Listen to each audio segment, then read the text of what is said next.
Hi,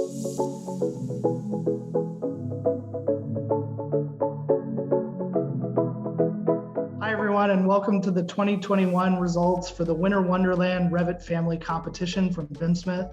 We're really pumped to be here today with our guest judges and to look at the amazing Revit families that you all have created. Let's dive in. Snowflake it kind of rose to the top for me because of the its simplicity and its complexity all in one. So on the one hand, it's simple because it's one family that can flex into almost an infinite number of combinations. There's a decent amount of complexity built in there with the formulas and the other things that are driving it, but it all boils down to just a couple profiles that are fully parametric that then can be varied in a variety of ways. And it's being shown to us as a snowflake here, but without too much trouble, this could be adapted to almost any pattern-based design that you needed. And so it's got a real practical aspect to it as well that we really appreciated. Yeah, and that's quite a compliment coming from the person who wrote the book, Revit Renaissance. Thanks, Nick. And yeah, when I saw the plug. when I saw the image of the snowflakes, I really wanted this. The first thing I had in mind, I wanted to see the family, and I thought it would be a few different families, like to make that work. And what I liked about it, it turned out to be a single family, so that was especially impressive. And the instructions to make it work are quite simple. So extremely impressive work. Yeah, and I love that you could use it any way that you want. Nick had the idea of a window cling. I had the idea of doing a projection on the side of a building and using illuminated materials. And you could use this to project or put a snowflake on anything. So when we got the submission, yeah, exactly. It could become window letting. I mean, there's a lot of things it could do. Yeah.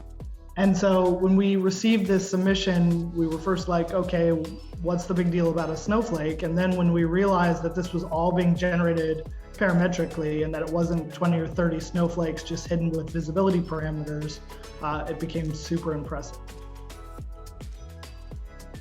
So we always enjoy when you can leverage the built-in functionality. So the thing about the railing is it's always got these really unique features that are just a little inaccessible to the average user. So when somebody shows the mastery of the railing tool to be able to leverage it to build something more complex without it becoming too complex, I always find that really impressive. So in this case, there was a great deal of variety, but yet it was fully leveraging the capabilities of that railing tool, and that was impressive. Yeah, kudos to Simon Yu, who provided many families for this competition, and they were all very impressive, very detailed, and I think we like all of them, but this one, the railing, was special because it made use of the system families. The railings, and it's something again I could see myself using the principle at least for using the railing tool for other components. Absolutely. Yeah, Simon, you really made it hard for us with all those submissions.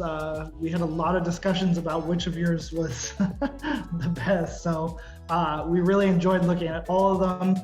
The little Easter eggs that you hid in each of the submissions with Paul in jail on the Monopoly board and so on. Very cool.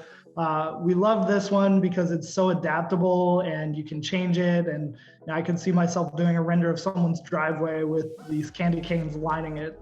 So that was really cool. The string lights, I was impressed by it because it's a family that I could see myself using if I wanted to decorate one of my projects for a Christmas rendering or something like that. There was a big variety.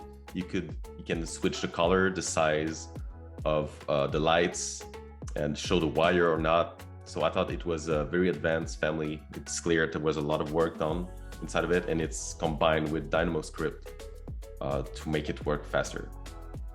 So yeah, and I think one of the other things that's nice about that is that it's applicable even non-holiday use. So you could add that to a patio design or something like that, or a streetscape where you wanted to have lights running along. So it's a very practical use case there too.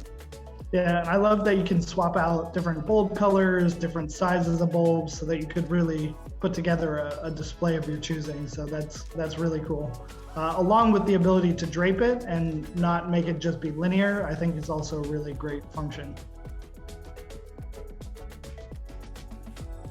Yeah, the thing I found most impressive about the Santa Claus is just that it fully leveraged the features of a slanted column, and I particularly liked how there was a little grip at the top. That's all you had to do was drag that grip, and it changed the angle for you. You didn't have to do any calculations, figure out an angle. So that was pretty clever. I really enjoyed that. But the use of the slanted column was pretty original. So using built-in feature, the fact that you can slant a column, that was what made this great.